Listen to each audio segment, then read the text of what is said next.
né, irmão da nossa irmã Rose, graças ao bom Deus, veio quarta-feira, veio domingo de novo, acredito que domingo vai vir de novo, e assim nós vamos fazendo a obra do Senhor. E nós temos que ter a consciência que o Evangelho de Cristo, ele é suficiente.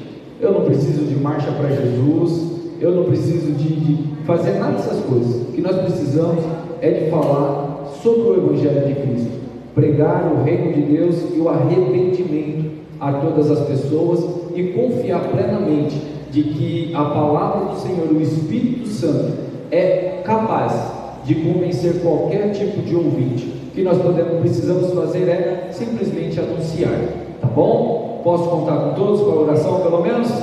Amém? Glória a Deus então. Irmãos, abra sua Bíblia por gentileza, Mateus capítulo de número 14, chegamos hoje na metade do livro, né? Nós temos 28 capítulos dentro do Evangelho de Mateus, e chegamos hoje no capítulo de número 14, acredito que está sendo bênção para você essa exposição, está sendo? Glória a Deus por isso, porque eu evito o máximo de fazer interpretação dentro das palavras, porque a minha interpretação às vezes pode ressoar ao contrário do que o texto está dizendo. Então, quando nós lemos ele na íntegra, entendemos alguns pontos, a palavra ela fica mais eficaz, e o Espírito Santo vai trazendo modificação na nossa mente, na nossa saúde, no nosso espírito. E o Evangelho de Jesus Cristo, ele é extraordinário.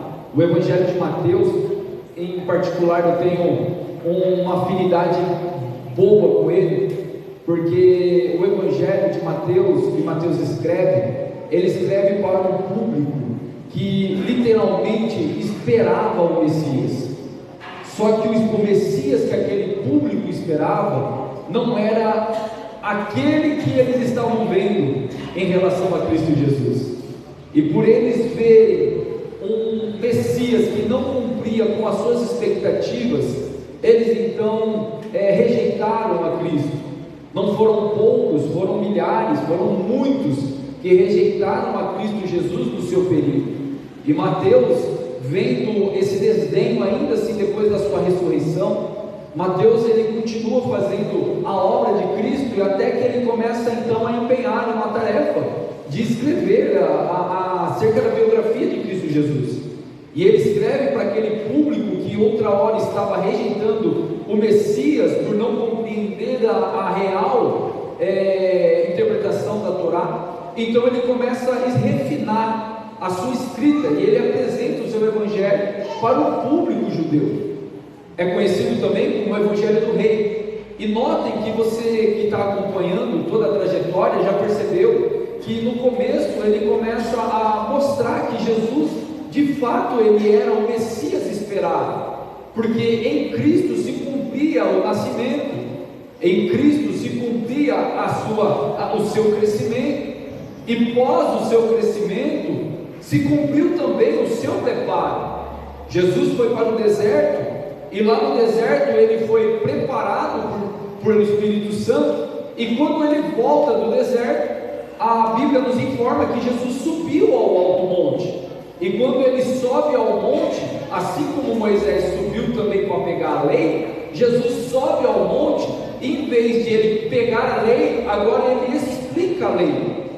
E ele começa então a cumprir nele as profecias da Torá, porque enquanto a lei falava que tinha que matar, o homem interpretava que era pau e pedra. Jesus vem dando o real significado da palavra. Jesus fala: ouviste que foi dito, olho por olho, dente por dente. Ouviste que foi dito, se não adulterarás. Então Jesus ele começa a dar a real interpretação dentro disso.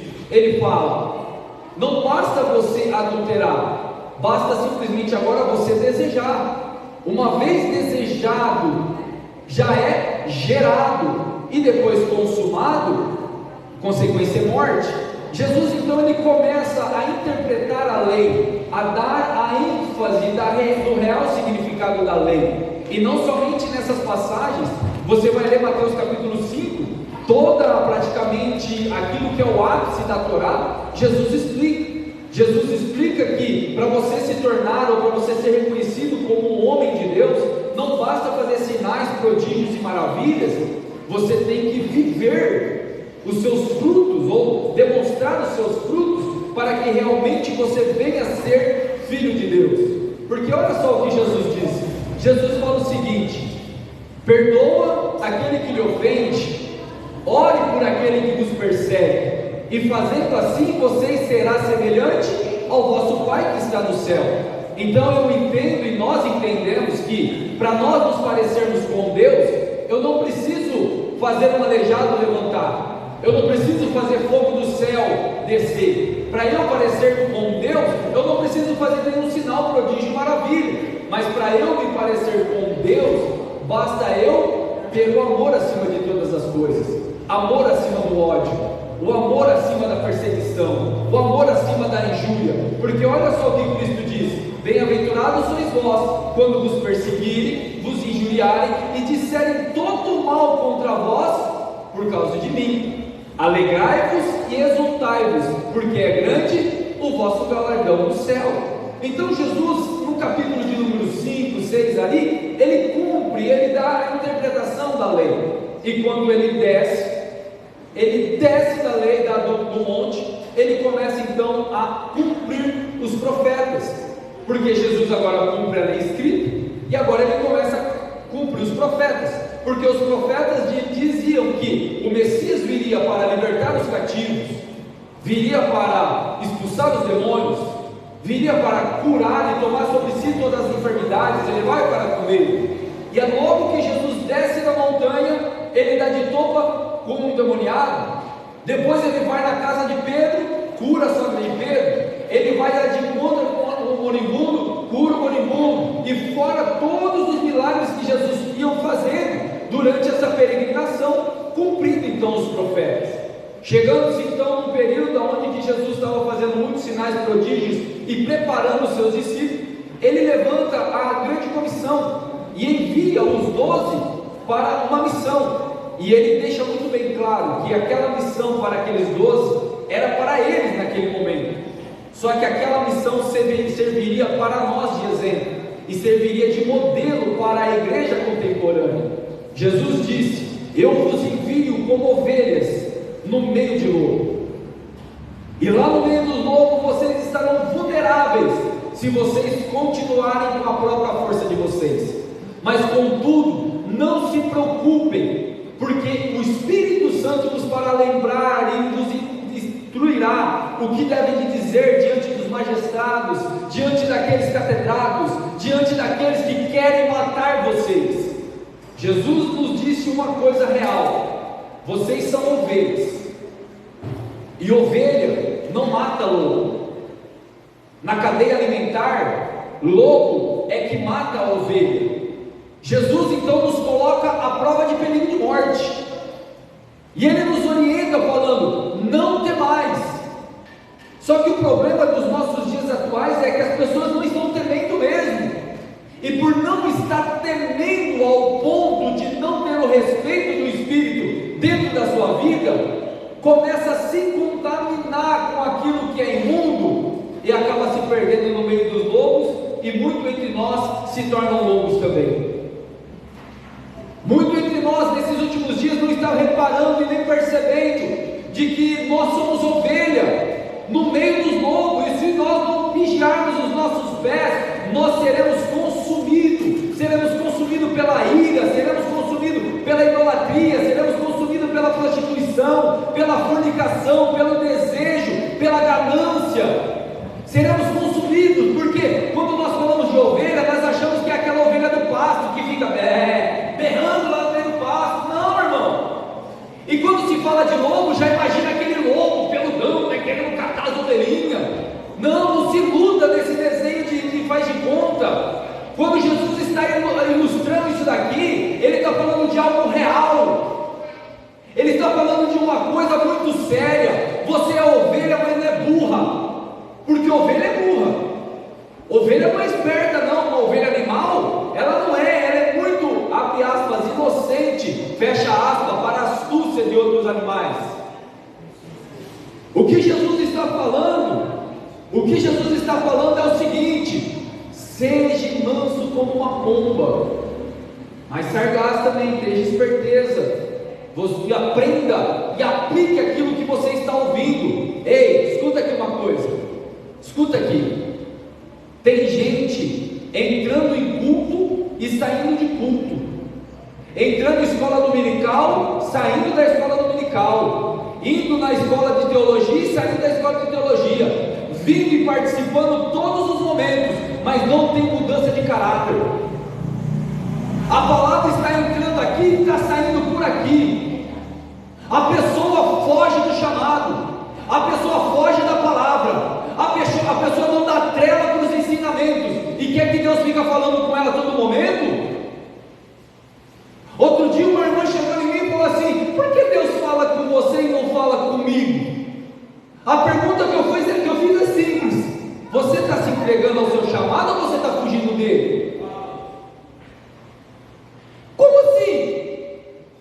Será que nós não estamos invertendo os valores e não estamos lidando mais na vontade dos lobos do que na vontade das ovelhas?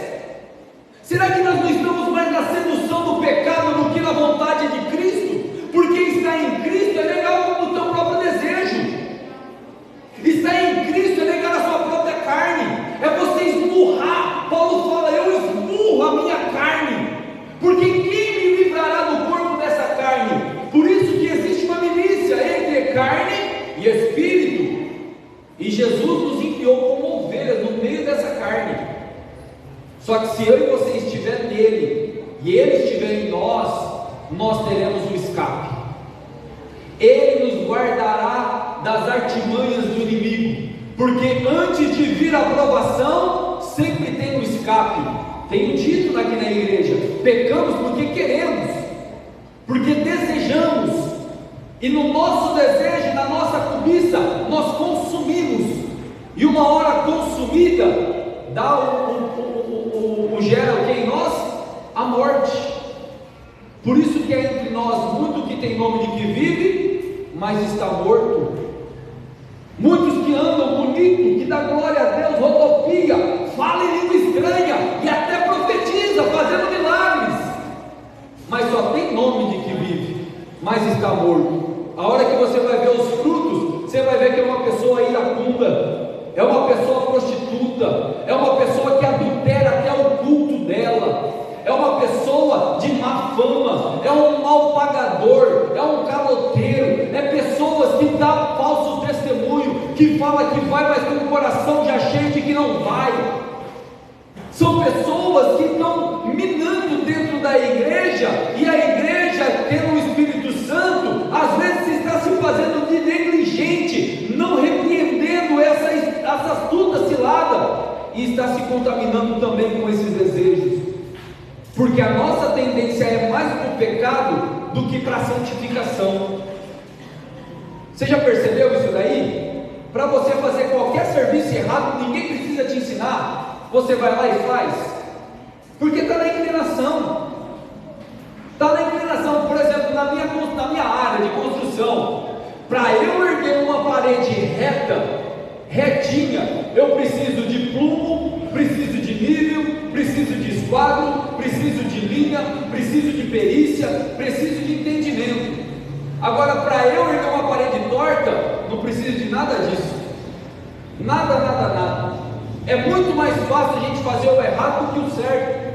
E Jesus tem nos alertado toda a vida: vigie, não vacile os vossos pés, porque vocês ainda estão no meio de lobos.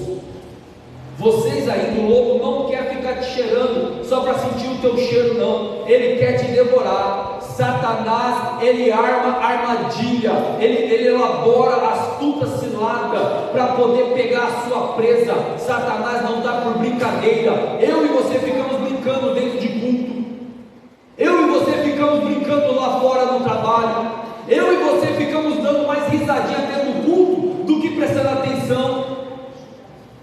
Aí depois nós vacilamos os nossos pés e não sabemos. Aí depois Jesus sai então dessa chacoalhada que ele dá nos discípulos e começa a ser afrontado agora pelos fariseus e escribas, e começa a jogar a lei em cima de Jesus, como se Jesus não conhecesse ela. Aí Jesus começa a interpretar a lei e mostrando a obra, e isso daí começou um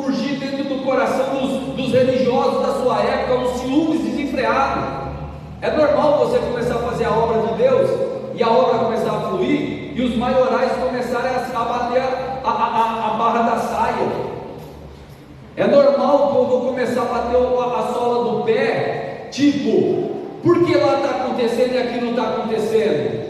É simples, vamos falar que nem Jesus falou, vem ver. É simples.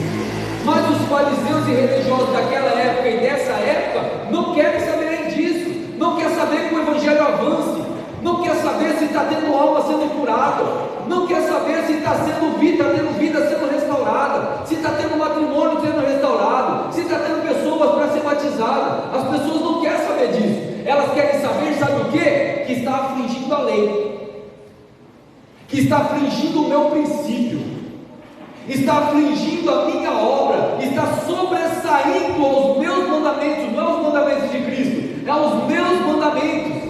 Então Jesus começa a ser confrontado por esses. Aí Jesus começa a falar: vale muito mais qualquer um de vós do que muitos passarinhos. Qual de vós, tendo uma ovelha caindo dentro do buraco, não vai até lá e salva aquela ovelha? Porém vos digo, vós vale muito mais do que muitas ovelhas. Jesus então começa a mostrar que a vida do ser humano consiste em ser muito mais válida do que qualquer bens, do que qualquer animais. Eu e você, para Cristo, temos um valor imensurável. Nós entendemos que valeu sangue, ou que valeu sacrifício. É algo anormal, é fora da nossa cogitação, porque o sacrifício de Cristo para nós não se limita a ele ser cravado no madeiro. Não, isso daí fez parte. A salvação de Cristo, a condenação que nós estávamos propostas e a libertação ao qual Cristo nos ofereceu excede todo o entendimento. Não limite o sacrifício de Cristo a 2 pregos no madeiro. Não, o sacrifício de Cristo se deu desde antes mesmo da fundação do mundo. Jesus teve que se separar do Pai, Jesus teve que se encarnar, Jesus teve que passar pela tumba fria, Jesus ele teve que tomar sobre ele toda e completa ira de Deus para a redenção da nossa alma. Tudo aquilo que nós tememos, Jesus tomou sobre ele, todas as nossas dores, as nossas enfermidades. O sacrifício de Cristo foi muito mais além daquilo que a gente pode imaginar. Só que eu tenho uma boa notícia para nós: ele passou pela tumba gelada, só que ao 3º dia, meus irmãos, ele ressurgiu da morte, porque a morte não pode contê-lo, porque ele foi o cordeiro sem ira e sem mácula, imolado pelos nossos pecados, e Deus recebeu com excelência o sacrifício dele. É por isso que quando Cristo está a nossa intercessão, Deus olha para a terra e não vê a nossa face, mas ele olha para a obra de Cristo, e por Cristo ele continua nos abençoando, nos dando livramento, nos dando bonança e nos dando força para não sermos confundidos como lobos nessa terra. Olha só o que Jesus está ensinando. Depois que Jesus ele fala tudo isso, nós chegamos no capítulo de número 13, e aqui nós falamos sobre a parábola do semeador, a parábola do joio. Semana passada nós terminamos sobre a parábola da rede que foi lançada ao mar e puxou todos os tipos de peixe. Jesus sai dali agora, e provavelmente ele estava em Decápolis, e Decápolis era uma cidade gentia, helenista, cheia de variedades de nacionalidade. E lembre-se que Jesus ele já estava arrumando encrenca com os judeus, e quando ele começou a colocar no mesmo balaio gentios, publicanos e todas as raças, romanos e tudo que tinha ali, agora imagine a encrenca que começou maior, porque agora a afronta não era só com os judeus, agora alguns gentios também se sentiram afrontados e querendo de alguma maneira entender qual era essa nova proposta que Jesus estava apresentando, porque até então os únicos que eram salvos eram os que eram do monoteísmo, aqueles que adoravam o único Deus. Os judeus que eram salvos eram aqueles que guardavam todos os preceitos da lei, e esse cuidado excessivo por essas ordenanças começou a acarretar mais peso e mais fardo nas suas costas, que eles mesmos não estavam conseguindo alcançar a salvação que eles pregavam. Então Jesus ele começou a pregar de um modo totalmente diferente. Nós lemos que Jesus ele pregava com autoridade, diferente dos escribas e fariseus. Isso estava chamando a atenção de toda a circunvizinhança. Os discípulos saíram fazendo a primeira remessa, pregando o evangelho para as nações, para os judeus. E agora Jesus começa a complementar dentro disso. Só que antes de Jesus começar a pregar para eles, nós lemos aqui a partir do verso 14, do capítulo 14, que é onde nós chegamos. Antes de chegar no 14, Jesus ele passou em casa, e em casa ele foi rejeitado. Aí ele fala: todo profeta é honrado, menos na sua casa. Profeta de casa não faz milagre, disse Jesus, e por isso que ele não fez muitos outros milagres naquele lugar.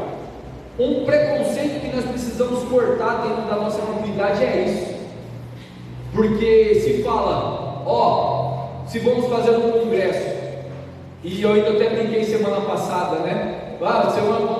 Semana que vem nós vamos fazer um congresso lá no ginásio José Pizarro. Quem vai pregar? Pastor Wellington. Ixi, vai uma meia dúzia. Aí o Arthur falou: Canaã vai. Eu falei: pô, menos mal, pelo menos Canaã vai, né? Mas fala assim, vai vir o Eliseu Rodrigues. Irmão, dá até nojo.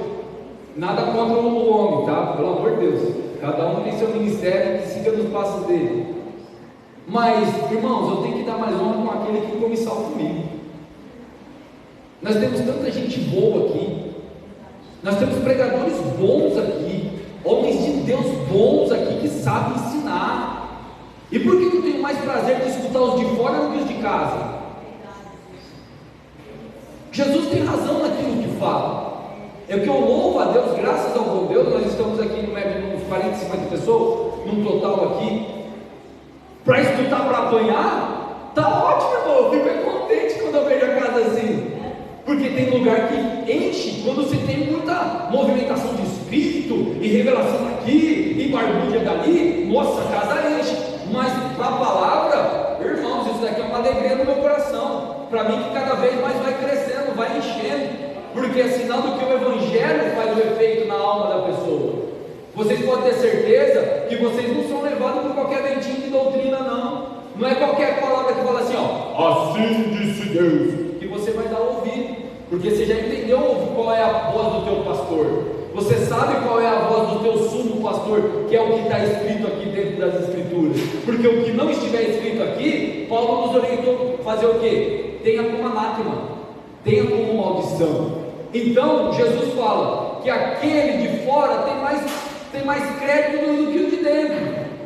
E irmãos, falei do pastor Eliseu Rodrigues, né? Ainda ele é um homem de Deus e prega sobre a palavra. E quando nós falamos de outros aí que eu nem sei quem é a vida, só tem nome, mas a hora que você olha nas entrelinhas da vida do cara, tem lá prostituição, tem bebedeira, tem fornicação, tem adultério, já é o 5º casamento, e o povo lá, glória a Deus, homem de Deus.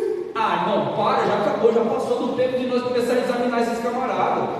Falamos aí, 5, 10, 15 mil reais para pagar um camarada para vir não sei da onde. Aí a culpa é de quem? Dele que cobra ou nossa que paga? Claro que é a nossa que paga. Aí o pastor está na igreja lá sofrendo, a igreja não consegue dar 100 reais para ele pagar gasolina. Aí não vai lá, não consegue ajudar o irmão que está com a cesta básica. Mas para o camarada pagar 5, 2, 3 mil reais para ele, a igreja não consegue. Eu acho que está na hora da gente começar a cutucar na ferida aberta para começar a arder. Porque tem muitas coisas que nós passamos pano quente por cima. E Cristo não está por brincadeira nesses últimos dias. Cristo está às portas e muita gente está brincando com o Evangelho.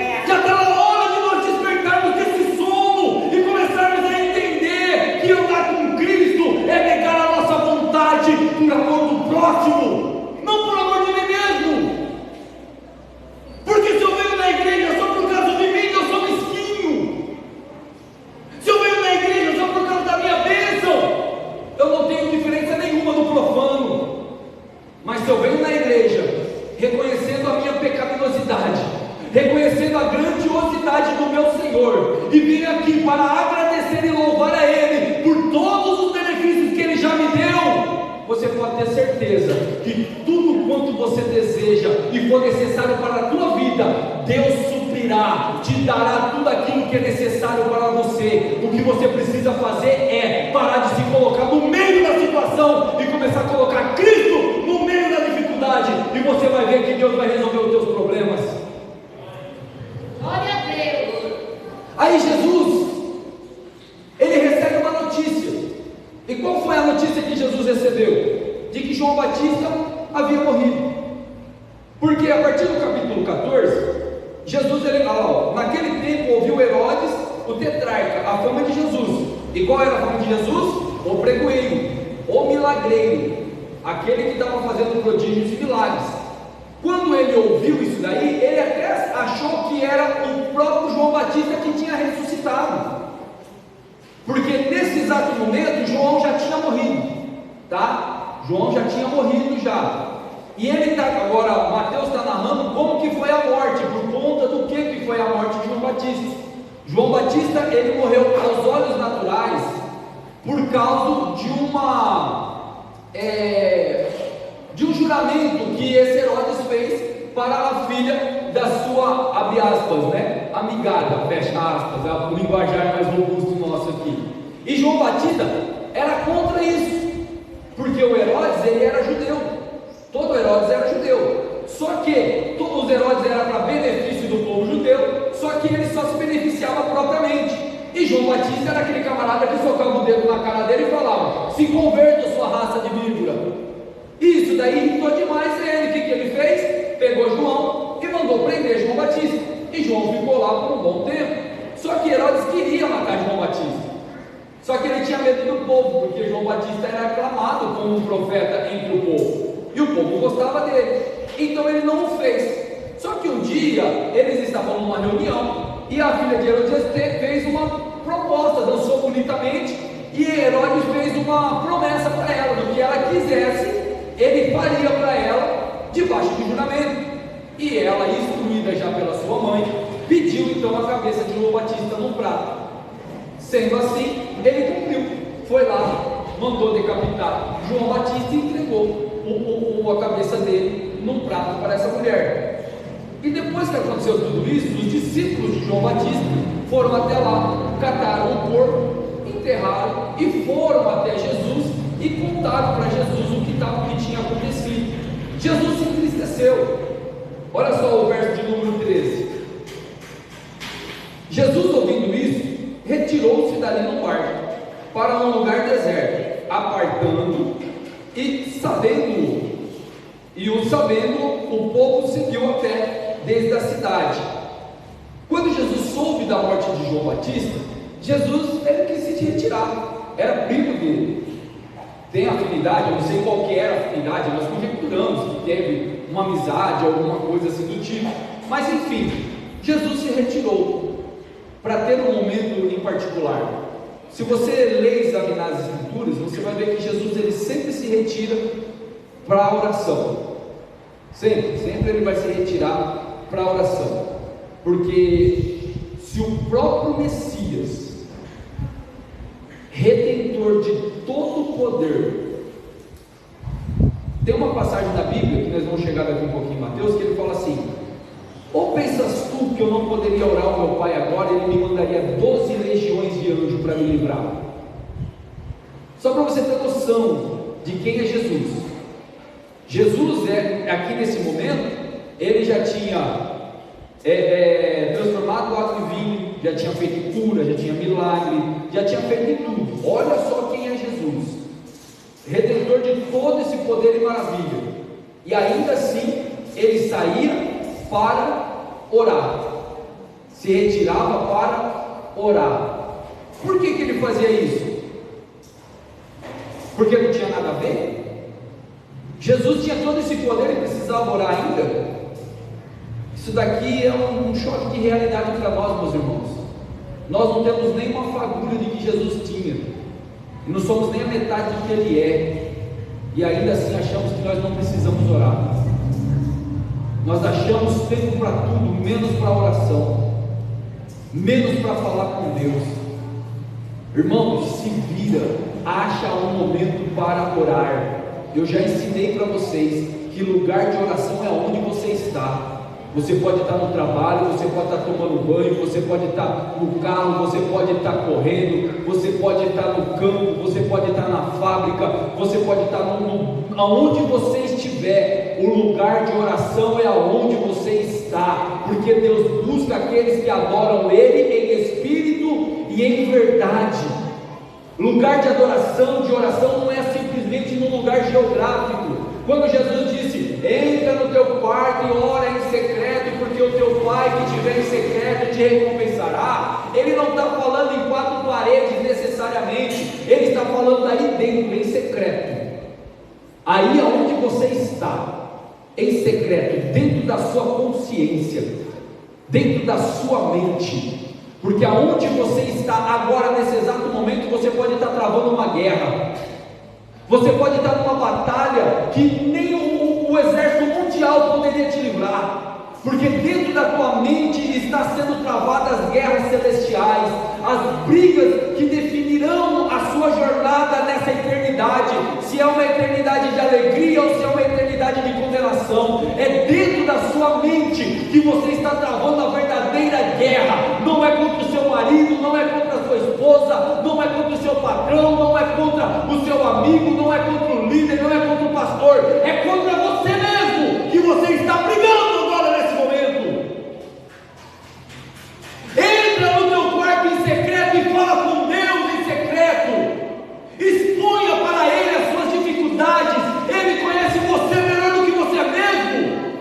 Ele já sabe o que você necessita, mas Ele quer ter uma íntima intimidade com você. Ele quer ter entranháveis de ligação e afeto com você, porque você hoje já não é mais ovelha desgarrada, você é uma ovelha dentro do aprisco, é um filho do Deus vivente. E Ele quer ter uma intimidade de pai para com o filho. É um choque de realidade para nós. Se Cristo, sendo Deus, orava, quem sou eu sem oração? Quem sou eu? Ou pensas tu que você tem todos os livramentos porque você pede? Claro que não. Deus te livra por misericórdia, porque se você fizer uma conta rápida, põe aí, se você tiver 40 anos, se você fizer uma conta rápida de 40 anos, se você orou desses 40 anos afinco, se você orou todos os dias, 2% de tudo que você pediu você recebeu. O resto foi tudo graça, porque 99% daquilo que a gente ora a gente não recebe, porque nós oramos e oramos mal, pedimos para gastar com os nossos próprios deleites, com os nossos próprios desejos. Mas quando nós oramos em agradecimento a Deus e plena confiança nele, nós nos alegramos, porque nós sabemos que quem vai cuidar e quem vai dirigir os nossos passos é o autor e consumador da nossa fé. É Ele que vai nos guiar, nos trilhar no caminho batido, numa terra firmada, aonde Ele cravou seus pés e nos falou: pois eu sou o caminho, a verdade e a vida, e ninguém vem ao Pai senão por Ele. Ele é Cristo Jesus, autor e consumador de nossa fé. Jesus se retirou então para ter um momento de oração, mas o público, a multidão viu onde Jesus estava indo.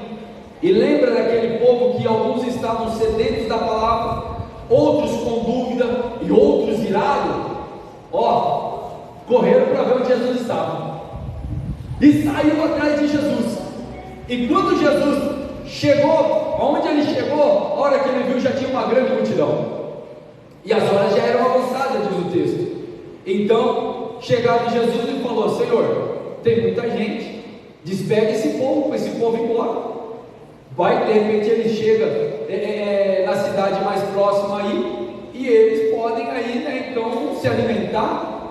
Porém, contudo, se a cidade mais próxima deles poderia estar 2 km, 3 km, 10 km ou 1 km, ainda assim seria uma boa caminhada até chegar no local de comprar. E notem que a maioria dali não tinha condição de compra. não tinha condição. O próprio texto fala que eles não tinham nem tempo para comer, de tão aflito que eles estavam. Aí Jesus olha para aquela situação e fala: e agora, o que nós vamos fazer? Os discípulos falam: nem com tanto dinheiro nós vamos conseguir comprar pão para tudo isso, porque era muita gente. Irmãos, eu já preguei no Gogó, já preguei no Gogó mas preguei aí para 50, 60, 70 pessoas. Agora, familiares em campo aberto, não deve de ser fácil, não deve de ser uma experiência extremamente extraordinária.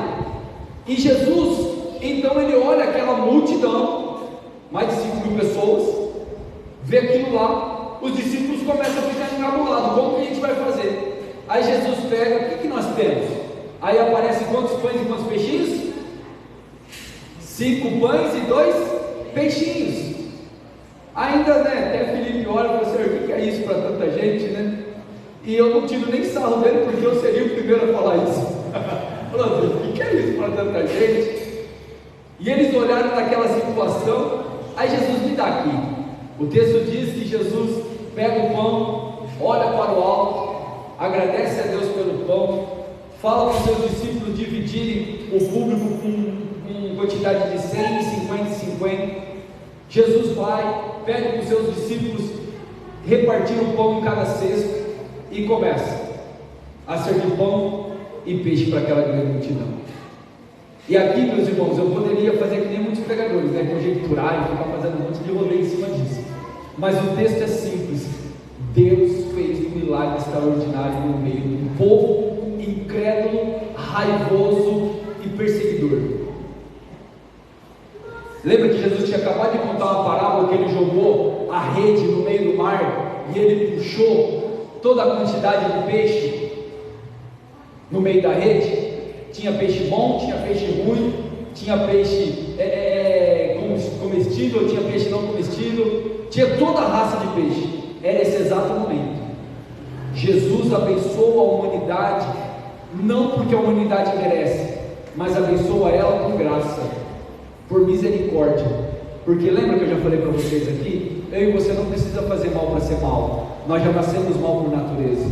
Eu não preciso assassinar para ser condenado, eu já estava condenado, mas a graça que me resgatou da condenação eterna, hoje me fez eu entender que o reino de Deus é amor, justiça e longanimidade. Hoje eu entendo que a palavra do Senhor, ela não é para um grupo seleto. A palavra de Deus, ela não é para a igreja Assembleia de Deus, ela não é para a presbiteriana, ela não é para a batista. A palavra de Deus, ela não é exclusiva do catolicismo. A palavra de Deus, ela não é presa em 4 paredes. A palavra do Senhor, ela é para o mundo, cheio de variedades. Ao mesmo tempo que Jesus estava alimentando espiritualmente eles, agora Jesus estava alimentando fisicamente eles também. E esse milagre é extraordinário, não é? Fantástico. Nossa, qualquer um de nós, se víssemos esse milagre aqui, nós íamos ficar como? Entusiasmados. Só que eu lhe pergunto: os discípulos ficaram? Os 12 que estavam junto com Cristo ficaram entusiasmados e ficaram assim perplexos pelo tamanho do milagre? Mateus não fala, mas se você for lá em Marcos, abre lá em Marcos, fazendo um favor. Marcos capítulo de número 6, versículo de número 52. Marcos capítulo de número 6, versículo de número 52, olha só: pois não tinham compreendido o milagre dos pães, antes o seu coração estava endurecido.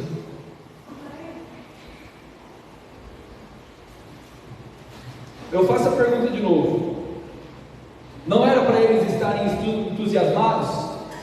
Porque eles não viram só esse milagre, eles viram vários milagres, viram vários prodígios, e ainda assim permaneciam com o coração duro. Será que nós somos diferentes disso? Qual que é aquele hino lá mesmo, Júlio? 560 alguma coisa, vai achar ali.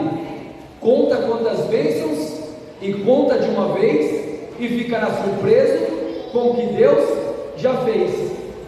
Quando nós não contamos as bênçãos de que Deus já fez por nós, nós continuaremos por queixosos. 564. Esse hino é maravilhoso. Todas as vezes que eu começo a não compreender certas situações, eu lembro desse hino, porque eu começo a lembrar de todas as bênçãos que Deus já me fez. E às vezes no momento da minha dificuldade, isso daí serve de bálsamo para mim, para eu não endurecer o meu coração, porque o cansaço, a fadiga, a desilusão, a decepção, a traição, o desgosto pode trazer uma frieza espiritual na vida do homem. E Jesus disse: achará fé na terra quando eu vier buscar a minha igreja? Por se multiplicar a iniquidade, o amor de quase todos se esfriará.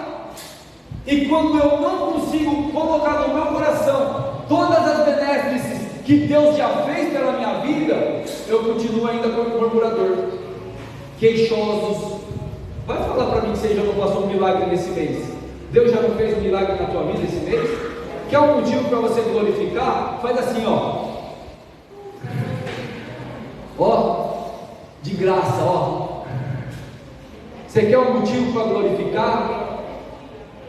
Salmo 37 diz: e Deus criou anjo, potestades, principados, tudo que foi criado pelo poder da sua palavra, pelo seu haja. Agora eu e você, Gênesis 2, depois que Deus forma Adão do pó, modula o ser humano, Ele vai lá e sopra dentro das narinas do homem o fôlego de vida. Irmãos, eu e você temos uma fagulha da eternidade dentro de nós. Eu e você somos a imagem e semelhança. Essa imagem que estava corrompida pelo velho homem está regenerada hoje pela nova criatura que somos. Aquele que está em Cristo, nova criatura é. As coisas velhas já se passaram e tudo que se fez novo. Hoje já não vivo mais eu, mas é Cristo que vive em mim, porque essa fagulha que está queimando dentro de mim é divina. O Espírito Santo que habita dentro de mim tem me conduzido na minha jornada, tem me livrado de todos os maus pensamentos e tem me feito ser agradecido a Ele por todos os benefícios que Ele tem feito pela minha vida. Irmãos, quantos livramentos de morte Deus já nos deu? Quantos livramentos para os nossos filhos? Quantos livramentos já? Quantas portas abertas? Quantas vezes eu acho que ao fim da estrada, de repente abre-se um novo caminho? Quando eu estou no fundo do poço, eu olho para cima e vejo que agora só tem um caminho de volta. Até no fundo do poço, Deus tem misericórdia daqueles que caem, porque Ele abre as janelas do céu, joga a corda da misericórdia e fala: filho, filha, segura que eu vou te puxar, confia, fica firme pela fé, e você chegará lá em cima para a glória e louvor do nome do Senhor Jesus Cristo. Aí Jesus, ele faz esse milagre extraordinário do pão. Aí quando acaba esse milagre, chegamos no verso de número 22,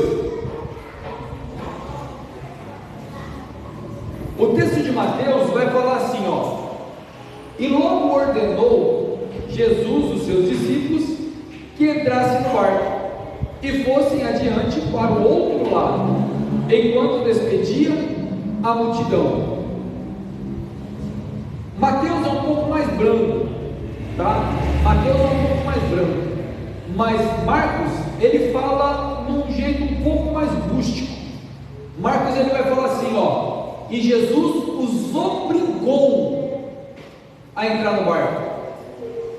Jesus os obrigou a entrar no barco. Por que Jesus os obrigou a entrar no barco? De várias interpretações que podemos ter, a mais plausível que eu acho é que eles conheciam o tempo. Eles eram pescadores natos, sabiam quando o mar ia começar a ficar agitado ou revolto. E lembra que eles já estavam meio incrédulos na multiplicação do pão. E Jesus fala: entra no barco e atravessa. Eles olhando o tempo, conhecendo o tempo, o que eles falam? Não, Senhor, vai dar encrenca isso daí, vai chover, a tempestade vai ser forte. Então Mateus, ele dá uma ênfase um pouco mais forte, falando que Jesus os obrigou a entrar. Por que obrigou a entrar? Porque tem um objetivo. Jesus nunca obriga ninguém sem ter um objetivo.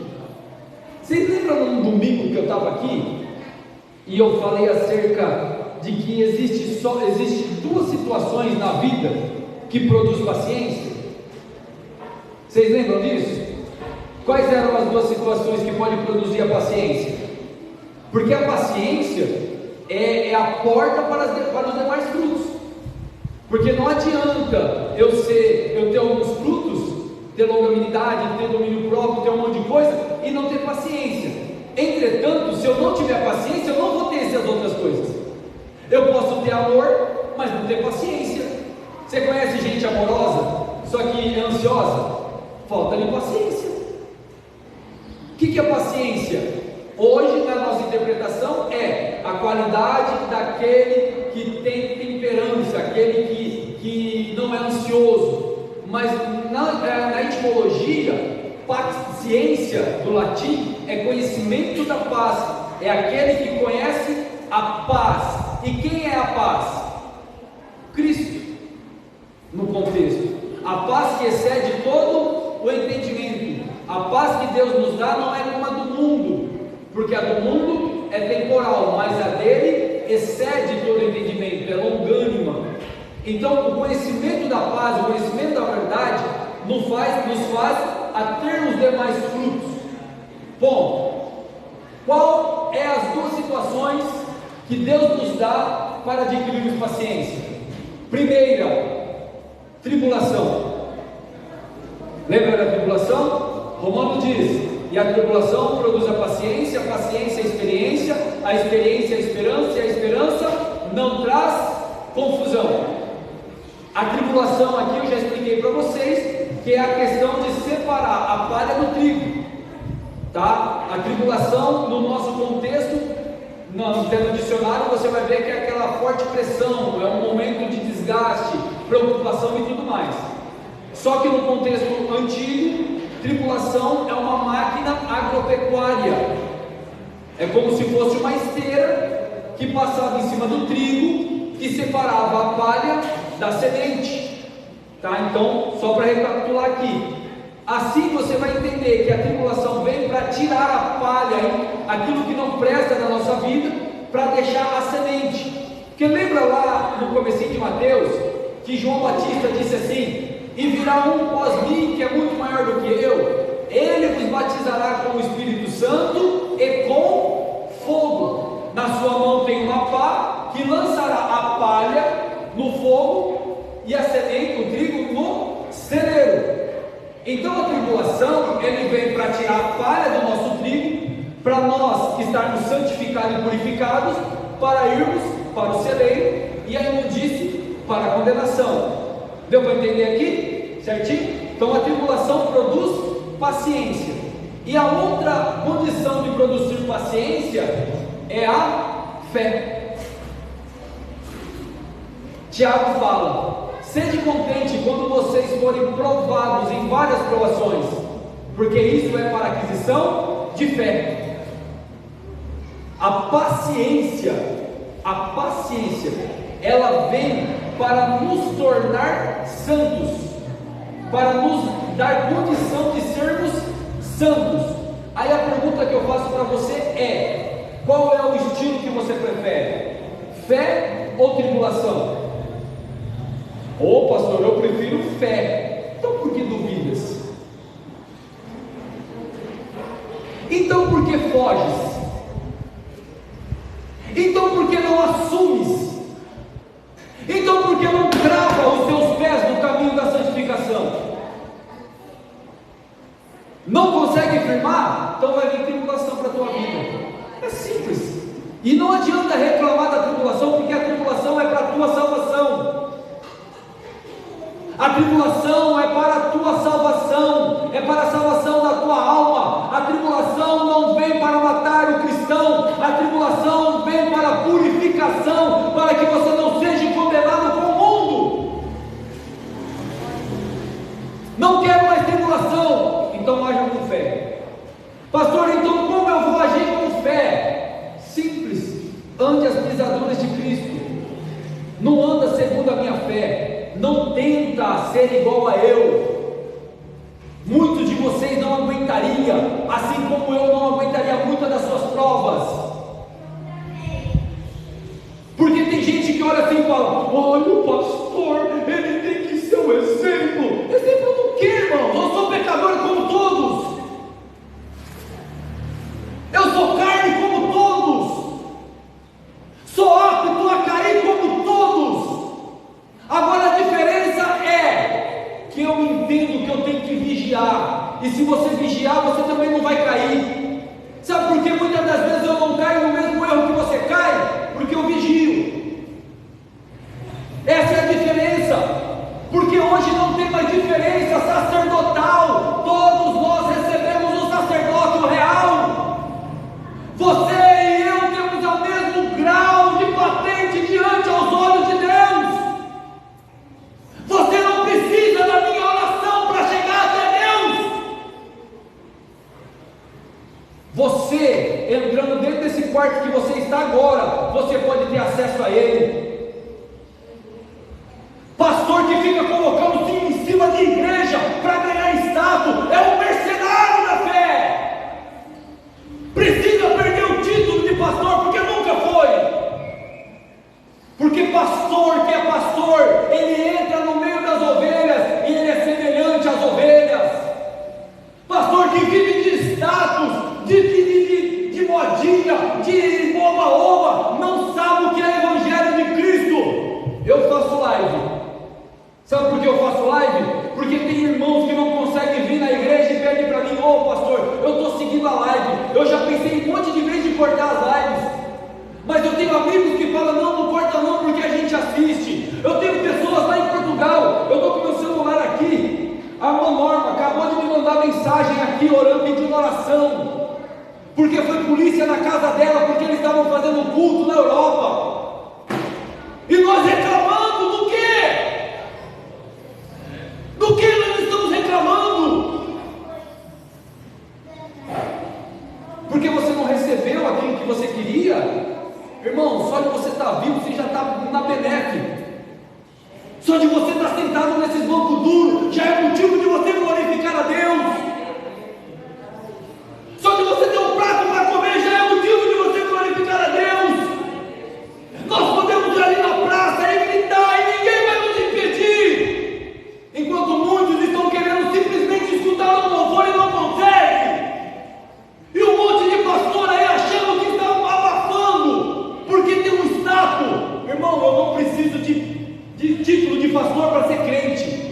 Eu posso ser desligado agora do ministério, não tem problema, porque eu entendo qual é o chamado que queima no meu coração. O chamado que queima no meu coração é: converta-se a Cristo e ande as pisaduras dele, porque isso ninguém vai me calar de falar. Isso ninguém vai me calar de falar. Eu disse outro dia, eu escrevi, na verdade eu recitei em letras aquilo que Charles Spurgeon escreveu.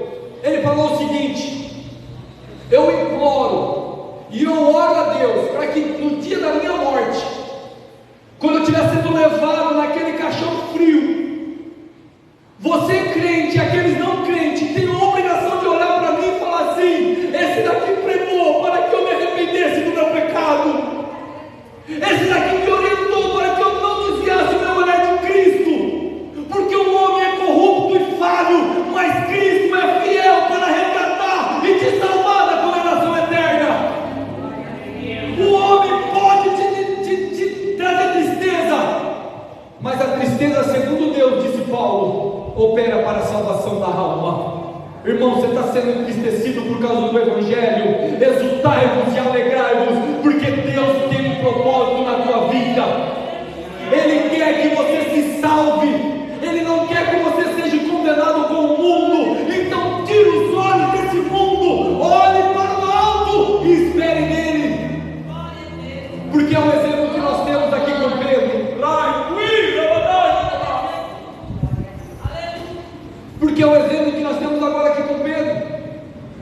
Eles montaram no barco, foram obrigados a montar no barco. Chegaram e estavam indo, chegou lá na quarta vigília. Chegaram na quarta vigília da noite, das 3 às 6 da madrugada. Começou aquela tempestade violenta que eles estavam esperando que ia acontecer. O barco vai para lá, o barco vem para cá, o barco vai para lá, o barco vem para cá. E eles, eu fico imaginando, conjecturando aqui comigo a dificuldade deles dentro daquele barco. Porque não era um barco de galera, era aquele barco normal, aquele barquinho antigo. Se você der um Google, você vai ver mais ou menos como que era. De repente, um grita: é um fantasma! Mas o texto revela que Jesus, Marcos vai falar mais claro assim, que Jesus no alto do monte, olhava lá para o meio do mar, do lago, e via os seus discípulos em apuro. Lembre-se que Jesus obrigou a eles a entrar no barco. Lembre-se da tribulação, e lembre-se da fé. Está encaixando aí?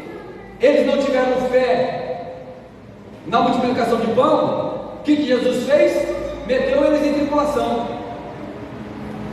Eles estavam lá na tribulação, lá, sendo chacoalhados pelos ventos do mar, mas ainda assim Jesus não desamparou eles.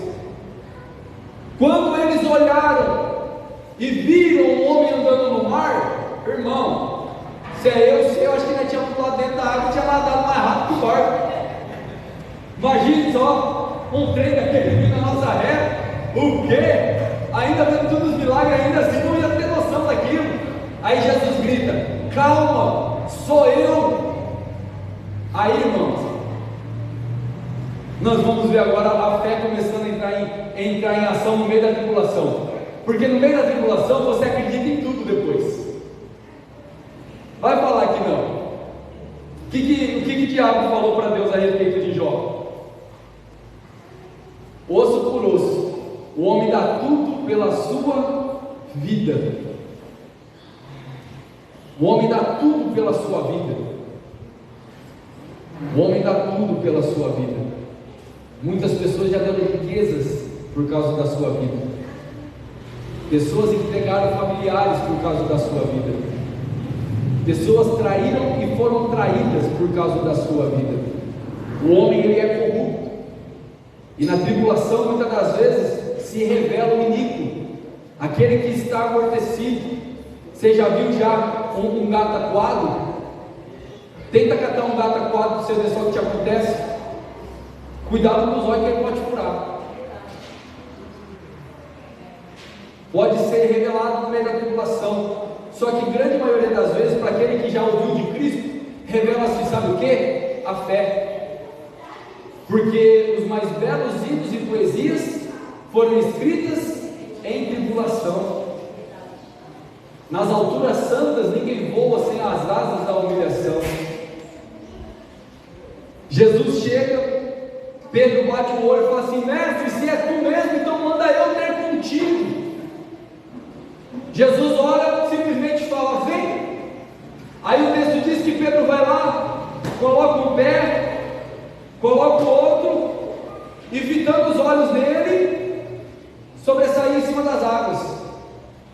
Irmãos, nós falamos de Pedro, mas não teria uma fagulha da fé de Pedro. Pedro andou sobre as águas. Só 2 pessoas descritas na humanidade que andou sobre as águas, que eu conheço pelo menos: Jesus e Pedro. Só que, olha só que interessante isso, para eu encerrar aqui mesmo. Pedro andando, dando seus primeiros passos, fitando os olhos em Cristo. O que estava acontecendo com Pedro? Vocês são inteligentes e estão prestando atenção no texto, não está?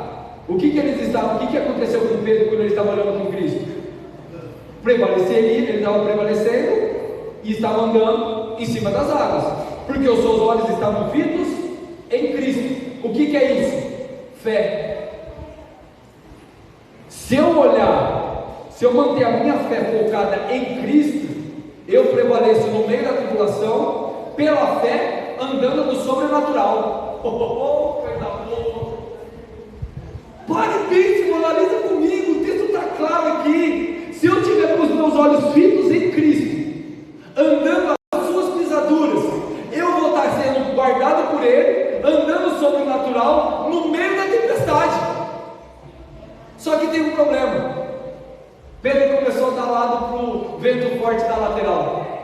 O vento começou a bater na esquerda, o vento começou a bater na direita, o vento começou a soprar forte nos tímpanos, começou a mexer a cabeleira dele, não sei se ele era careca ou cabeludo, mas às vezes começou a mexer. Aí o que acontece com Pedro?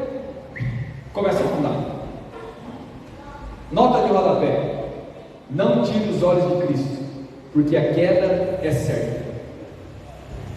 Se você estiver em Cristo, no meio da tribulação, e porventura você tirou os olhos de Cristo e começou a afundar, sabe qual é a melhor solução? Grita socorro.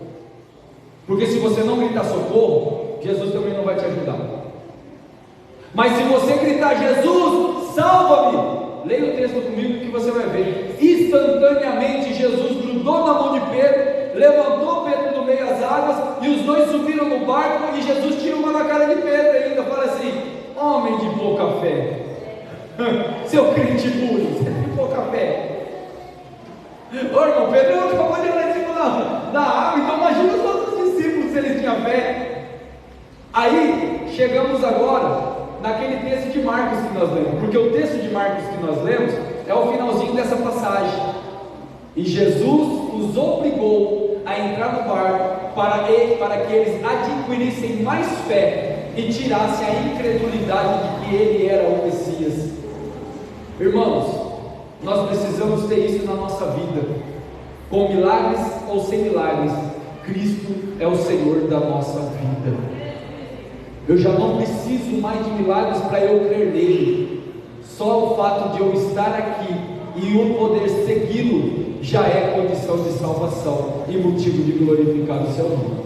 Amém, meus irmãos? Amém. Concluímos então hoje o capítulo de número 14. Semana que vem nós entraremos no capítulo de número 15. Nós vamos falar sobre os fariseus, as tradições, né? E nós vamos falar aí o que é que corrompe verdadeiramente o ser humano. Então, quarta-feira que vem estaremos todos reunidos para a glória de nome do nosso Salvador. Amanhã, escola com os nossos jovens, oração e ensaio.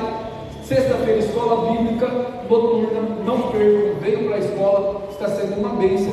Sábado, ceia do Senhor. Estaremos todos reunidos lá na nossa sede para participarmos da comunhão e lembrarmos, né, com alegria da morte e da ressurreição de nosso Salvador Jesus.